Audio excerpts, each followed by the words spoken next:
Welcome to Eudaemonia, the podcast that is all about flourishing. Plug in, relax, and get ready for the goodness as we explore the traits and practices that can help you thrive in life. With your host, Kim Forrester. Most of us understand the healing power of compassion, and society applauds those who comfort and care for others in their time of suffering. But how many of us turn that nurturing energy inward, into our own aching hearts, when we need it most? Dr. Kristin Neff is an author, researcher, and pioneer in the field of self-compassion.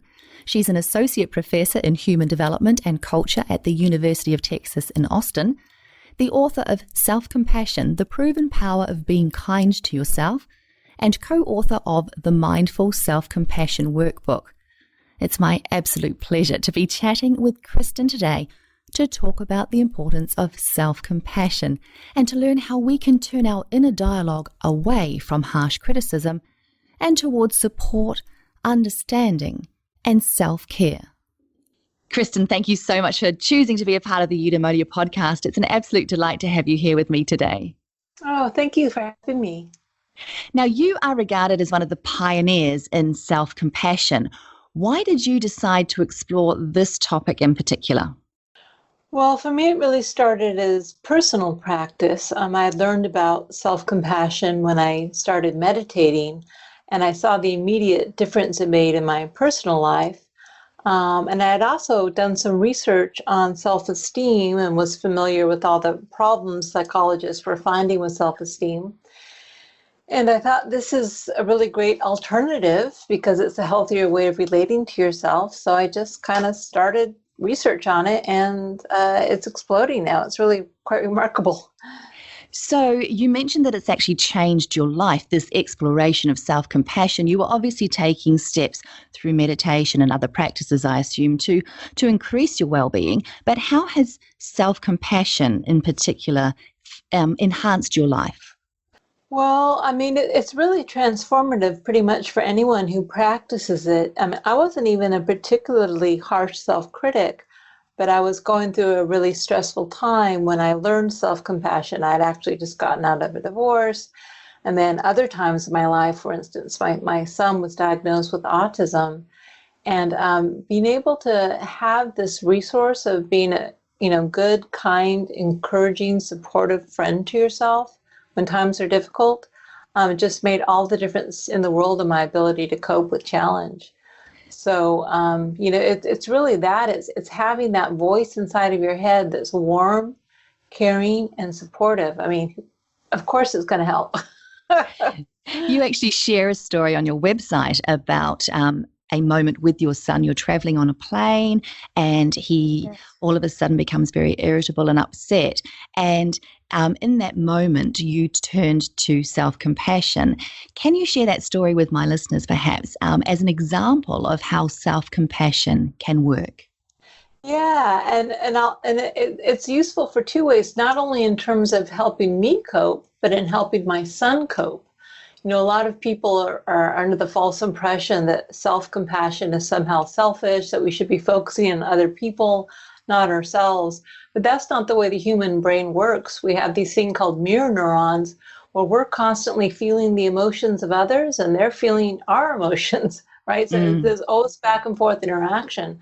So when you're around, whether you're caring for your elderly parents or you're a professional caregiver, or you've got a situation like a child with autism or some other difficulty, every time you're in the presence of someone else's distress, you feel that distress inside your own brain, through your mirror neurons.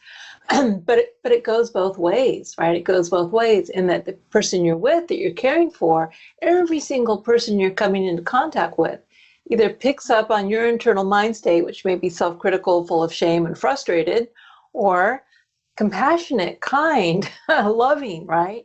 And so really the two are intertwined. So in this particular case, I was thrown on the plane. His grandparents actually live in England. And it was just that moment when they turned the lights down on the plane in a transatlantic flight. Everyone's hoping to get some sleep. And for some reason, that light change triggered him. I have no idea why. and he went into a full-on, screaming, flailing tantrum.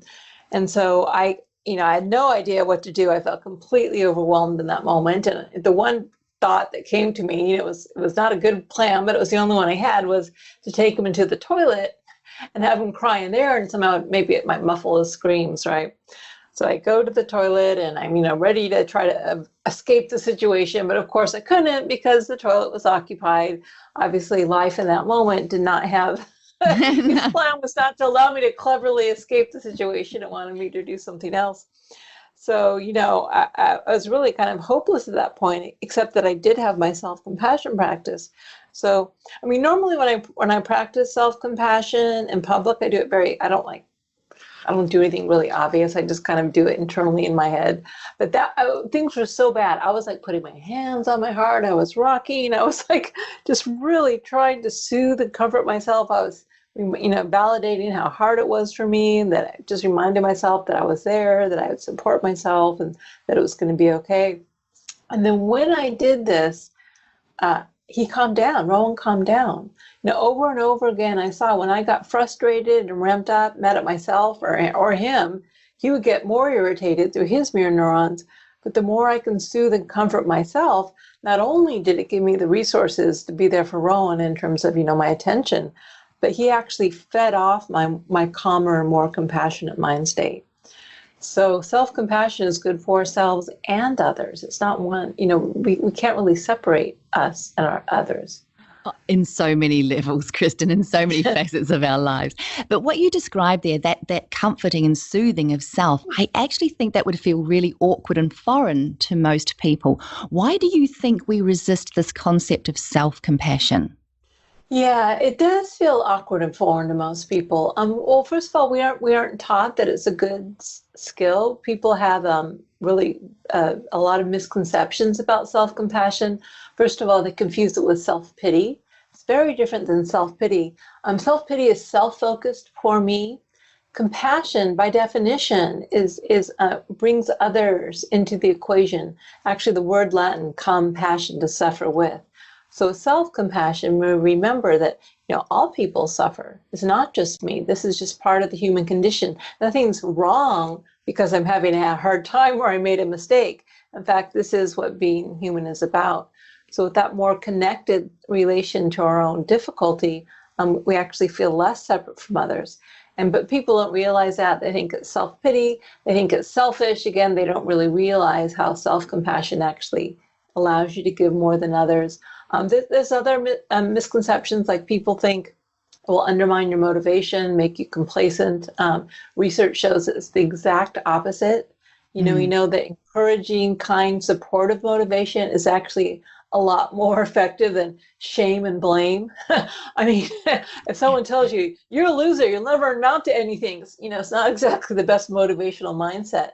Whereas if people use constructive criticism, here's where you can improve, I really believe in you, here's what you can do, I'll help you, I'll support you, that's going to be more effective. But so I think a lot of the reason we don't do it is because our culture doesn't teach us, and we have these fears about it.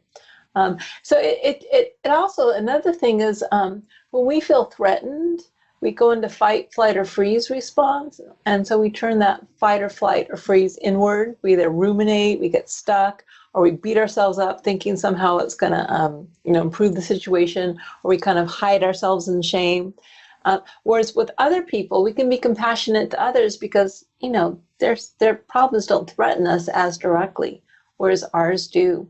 And so one of the useful things about self-compassion, and it does feel awkward, but in a way that's useful, because what happens is instead of being lost in our problems, like running away with the storyline, oh my God, the world's going to end, this is forever, I'm terrible. By stepping outside of ourselves and treating ourselves in a way that's not so normal, like we would treat a good friend, it actually gives us some perspective on our situation. So we're less likely to run away with the situation, we're less likely to ruminate, we're more likely to see clearly, and it gives us a little bit of space between us and our difficulty, which allows for more skillful action. So it does feel weird, but believe it or not, it can be trained, and over time it becomes much more normal feeling. You're very quick there to distance self-compassion from self-pity. And I know that you also teach that it is definitely not self-indulgence. But how can we tell if we're falling into one of those unhelpful mindsets? How can we tell that we're stepped out of Right. self-compassion and into self-indulgence?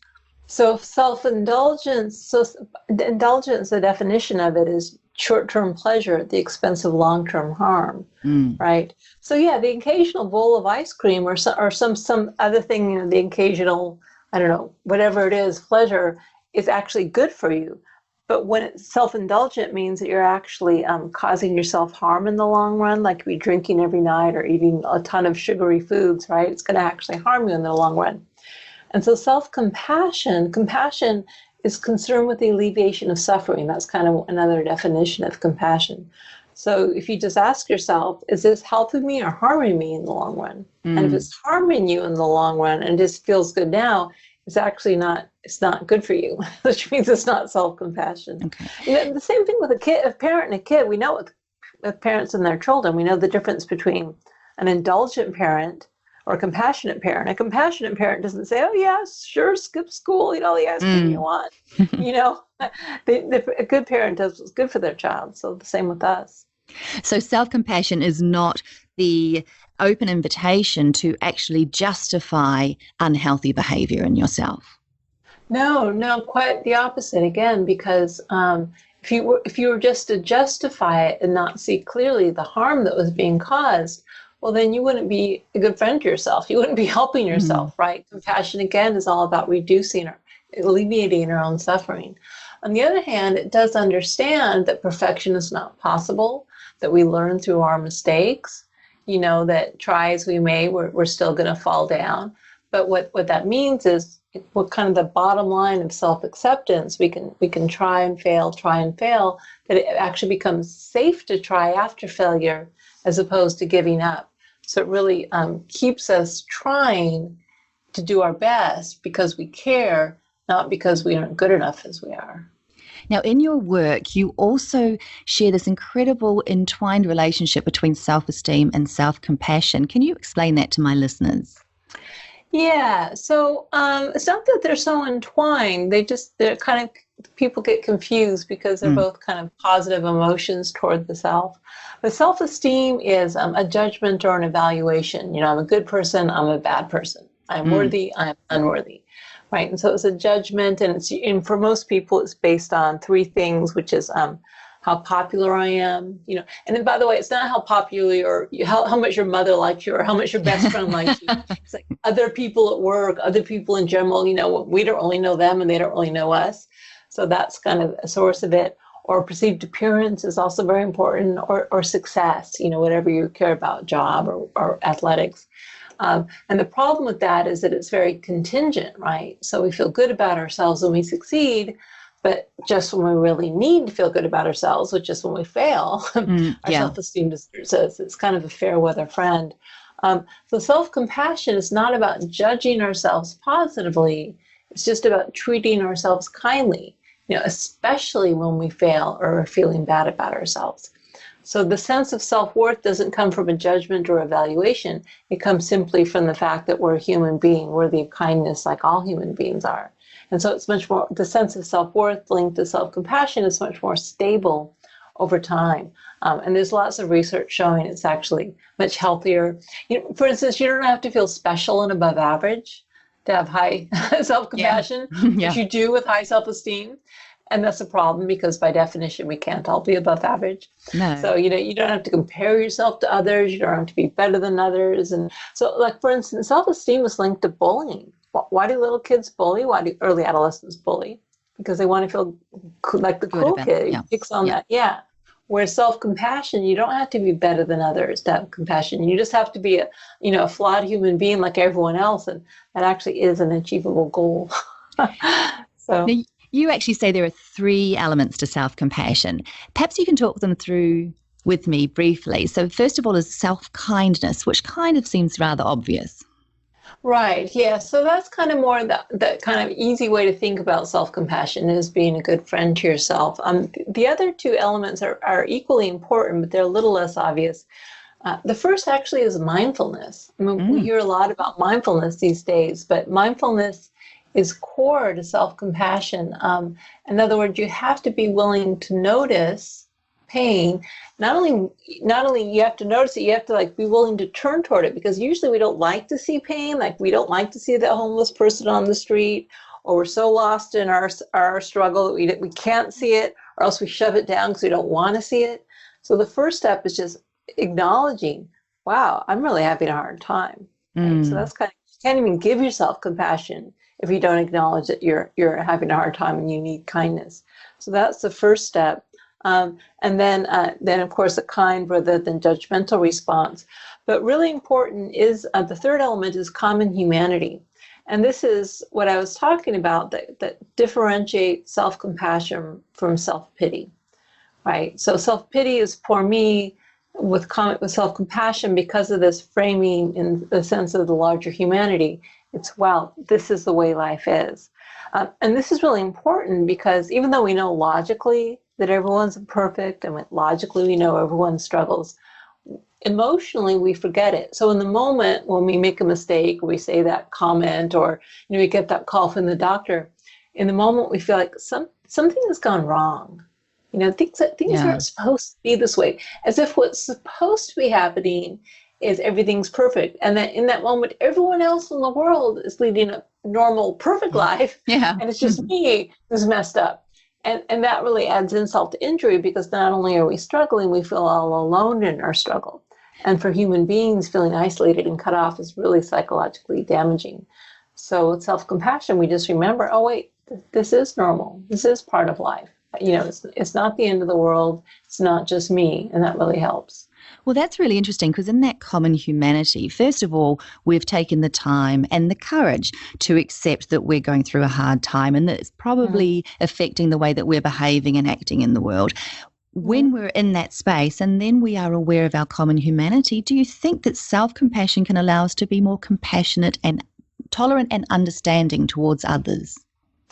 Yeah, it can. So it's a little complicated. The research definitely shows that people who are more self-compassionate, they can do more perspective taking, because that's inherent to self-compassion. They're more forgiving than others.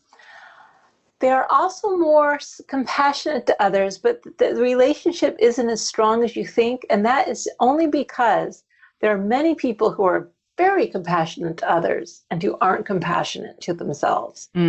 So in other words, whenever there's a difference, it's always the case that people are more compassionate to others than to themselves. So, and in fact, some people are almost at ceiling, like they on a scale of 1 to 5, they might be like a 4.5. Yes, I'm so compassionate to others. Now, of course, that may not be totally true, but they feel like they're always giving, they're always being compassionate. At the same time, you probably know many people like this. You can have incredibly caring, kind, sweet people who just beat themselves to shreds. So the two don't necessarily go hand in hand. Yet we do know for all people that when you teach them to be more self-compassionate, they do become more compassionate to others. But the real important thing is they can sustain it. They don't necessarily burn out. Because if you give and you give and you give and you beat yourself up, you aren't going to be able to maintain the giving. So self-compassion, when you kind of even the playing field, so you give to both yourself and others, it actually allows you to sustain compassion over time. So while we're talking about other people and common humanity, are there ways that we as parents, spouses, friends, work colleagues can enable others to be more self-compassionate? Or is it none of our business how others treat themselves? Well, so first, if it's your partner, for instance, it may be your business if their self-criticism is rebounding on you. Remember that if someone's really like negative and upset and frustrated, you're feeling that with your neurons. So it may be something that you want to work on in therapy. I think coworkers is perhaps none of our business. Children, of course, it is our business because we want our kids to be as healthy as possible. So I do think it's something to maybe discuss, but I also know that you can't shove it down people's throats. They have to want to be kinder to themselves and see its benefits. So I always recommend that people just model self-compassion. Like for kids, just, if you drop the glass, take that as an opportunity to say, oh well, it's only human. People make mistakes. And, or if you take the wrong turn on the freeway, well, okay, how do I learn from this and do better next time? But if you beat yourself up in front of your kids, if you model like, I'm such a stupid, you're gonna model that for your kids. But if you model compassionate, kind, understanding language towards yourself, that's also going to be something your kids pick up. And then, of course, if they want to talk to you about it, that's wonderful. And for instance, a lot of parents, when they teach their kids about friendship and what it means to be a good friend, they take that opportunity to also say, and of course, that includes yourself. What does it mean to be a good friend to yourself? What do you think that would look like? And friendship is really I find the best way to teach little kids about self-compassion. So let's turn that on its head. What if we have got someone close to us, someone we love, who keeps falling into self-pity? Is there a way that we can nudge them out of self-pity towards self-compassion? Right. I mean, so you have to be a little careful because, of course, people may take your nudging as a lack of acceptance or judgment, right? So I think if you were to talk to someone and maybe introduce the idea, well, have you ever thought that maybe you can, just remember that everyone struggles. Maybe you don't have to feel so alone in your struggle, as opposed to saying, there'd be a way to frame it so it doesn't sound like, stop being a crybaby, right? But sometimes, we don't have control over other people's reactions. And sometimes the best thing to do is just to give yourself compassion for the fact that it's difficult to be around people who are really lost in self-pity or self-criticism. And you do what you can, but, I do think we don't want to have self-compassion be the next self-improvement thing. Like, got to exercise more, got to eat more, got to have more self-compassion. It needs to come kind of more from a holistic place of wanting to be healthier from the inside as opposed to someone forcing it on us, I think. Sure. Now, because self-compassion, I think, is awkward and foreign for so many people, I'm not sure that I even know what that looks like in a moment. When I'm having a stressful moment or a dark moment, what is it that I say to myself, Kristin? What is it that I do for myself in that moment that can help me be more nurturing, compassionate, and comforting towards myself?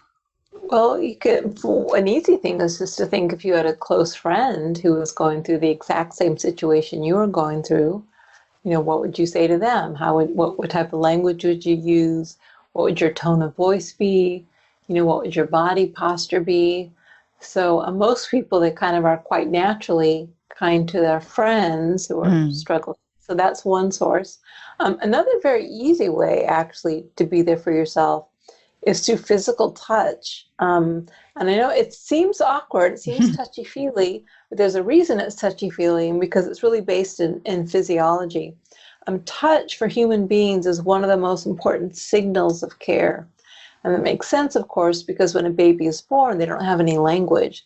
So all the caring, the fact that they're cared for, and the attachment bond between parents and the child is primarily communicated through touch. Also some sounds, like the gentle sounds, those cooing noises, tone of voice, a gentle tone of voice, actually, again, communicates to infants care. So you can actually do a lot for yourself by using some sort of touch that feels supportive. Some people like to put their hands on their hearts, or maybe, on their center, kind of above their belly, or hold their own hand, or touch their face. But again, if the mind can't go there because it's too full of the storyline of, what's wrong or how I'm wrong, touch can actually cut through that. And it actually activates the parasympathetic nervous system, which is like the tend befriend response, reduces cortisol, it increases heart rate variability, which allows us to more flexibly respond. So you can do an awful lot through touch. It also grounds yourself. When you touch yourself as if someone else was touching you. You kind of feel it. It's not normal. So you think, I feel supported by myself. And then, so if you start with touch and then add in the language and think about tone of voice, all those three together can be really quite potent. So what about external factors? Are there ways that we can draw from our environment when we are trying to be more self-compassionate? Things like a bubble bath or some soothing music. Is that something that you normally integrate into self-compassionate practices? Yeah, so that's kind of all falls under self-care. And self-care, you might think of it, it kind of depends on its intention. So if you take a bath or you put on music because as an intentional response to the fact that you're feeling bad, it actually is a type of self-compassion. You're meeting your own needs in that moment. Sometimes it could fall into self-indulgence, just depending on the circumstances in a way only you know. But self-care is great. The only problem with self-care is it often happens kind of not when the immediate stressor is there. Like they say to parents, practice self-care. And that's great, but what you really need to do, when you really need self-compassion is like in the moment when your toddler is having the meltdown. Yeah. So that's where self-compassion comes in. In the moment, you can validate, this is really hard for me. This is so difficult, but, this is something parents go through. This is normal. I'm going to be kind to myself. I'm going to try to be supportive and understanding, caring to help get me through this moment. And then when you go home, you can have a bubble bath if you have time as you're changing the diapers. But so self-care is a part of self-compassion, but it is limited by the fact that you have to have the time and the resources to do it. And it's usually kind of off the job, not on the job. So. Sure. So according to the research that you've done, Kristin, is there any real benefit to practicing self-compassion other than feeling a bit better about ourselves? Well, the research literature is huge. There are almost 2,000 studies now. So, for instance, very strong links to well-being, less depression, less anxiety, fewer eating disorders, better body image, less maladaptive perfectionism, better coping with stress, less stress, more positive outcomes like happiness, well-being. Seems to be linked to physical health, like better immune function. It helps you cope with pain. It's better for romantic relationships, for instance. People make better relationship partners when they're self-compassionate. It's good for aging. It's good for things like taking care of yourself, going to the doctor, exercising. So really, I think what we're finding is self-compassion is really helpful in almost any sphere of life you apply it to. And again, if you think about it, it just makes sense. What's really surprising is that people don't do it more often, because whatever your circumstance is, if you're a good friend to yourself as opposed to an enemy cutting yourself down, you're going to be better at whatever you're doing. You're going to be, having a helpful as opposed to a harmful attitude to yourself is just going to you're going to make yourself more successful in addition to helping your well-being. It makes sense. In the way that you would guide a good friend through life in the best way possible, you end up guiding yourself through life in the best way possible. Exactly. And it's also useful, another way of thinking about it is kind of reparenting ourselves. Some people were fortunate to have great parents who were always there for them when they needed them. But most of us, had more human parents who sometimes weren't there or, were critical or whatever, couldn't be there for us for a variety of reasons. And so with self-compassion, you're there for yourself. You're meeting your own needs. You're really asking yourself, what do I need? And then you're taking action to give it to yourself. Including sometimes what you need is to protect yourself, to say no, to draw boundaries.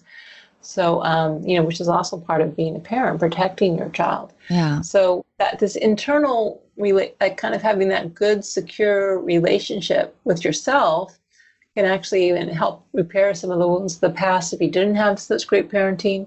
And it's just a really powerful resource, again, for well-being. Now, my final question is one that I ask every guest on the Eudaemonia podcast. I'm wondering if you can recommend a morning reminder. So this might be a daily ritual, a practice, an affirmation that can help my listeners develop self-compassion in their daily lives. So there's a practice we have. I have it on my website, actually. If you just Google self-compassion, you'll find me, called the Self-Compassion Break. And it's probably one of the most portable practices to use. And I wouldn't say you could do it first thing in the morning, but it's really only relevant when you're struggling in some way. So if you wake up and you're feeling great, probably do some other practice. But if sometime during the day you're feeling stressed or anxious or, sad or overwhelmed, it's a really useful practice. And it basically entails reminding yourself of the three components of self-compassion. So, that first of all, reminding yourself that you're struggling, that's the mindfulness. I'm having a really hard time. Just that in and of itself, recognizing it as opposed to being lost in it, is very helpful. And then reminding yourself that, this is part of life. This is what happens. It's not just me. It's not like everyone else is having a perfect time. This is normal. I'm not alone in this. So that's the common humanity. And then really just taking a few moments, even if it's, just 30 seconds, to be kind to yourself. Maybe put your hand on your face or your arm and just say, hey, I'm here, here for you. You can talk to yourself in the third person. You can call yourself by your name. You can call yourself sweetheart if that feels comfortable or whatever, or it may not, but, just remind yourself, I'm here for myself. I care. I want to be well and happy. I'm going to do what I can to help in this moment. And so just bringing in the three components of self-compassion combined with some sort of physical, activating your care system physiologically, can be really powerful. It sounds really, truly beautiful and a little bit awkward. So I would encourage all my listeners to try this and allow yourself to feel a little bit awkward and uncomfortable in the beginning, because the benefits are obviously out of this world. You can also do it in private too. You don't have to do it in public. or in the middle of a packed plane over the Atlantic. Yes. Kristin, how can people find more about you? You actually have a website, selfcompassion.com. Is that correct? It's .org, but you'll find, if you just Google self-compassion, you'll find me. And so I've got videos. You can actually take your own, you can test your own self-compassion level. I've got exercises, guided meditations. That's probably the best place to start. And if you're a science nerd, I have hundreds and hundreds of the original PDF scientific articles, research articles on there as well. I want to thank you very, very much for all your work that you have done, for the research, for undertaking this incredibly important program and process and investigation into a phenomenal practice that we really don't know enough about. So thank you very much for all that you've done in that space, Kristin. Welcome. Thanks so much for having me on your show. Thanks so much for being here. Take good care. As the author Jack Cronfield once said, if your compassion does not include yourself, it is incomplete. You've been listening to the Eudaemonia podcast. If you'd like to learn more about how to live a truly flourishing life, please subscribe and check out eudaemoniapod.com for more inspiring episodes. I'm Kim Forrester. Until next time, be well, be kind to yourself, and remember, turn that compassion inward.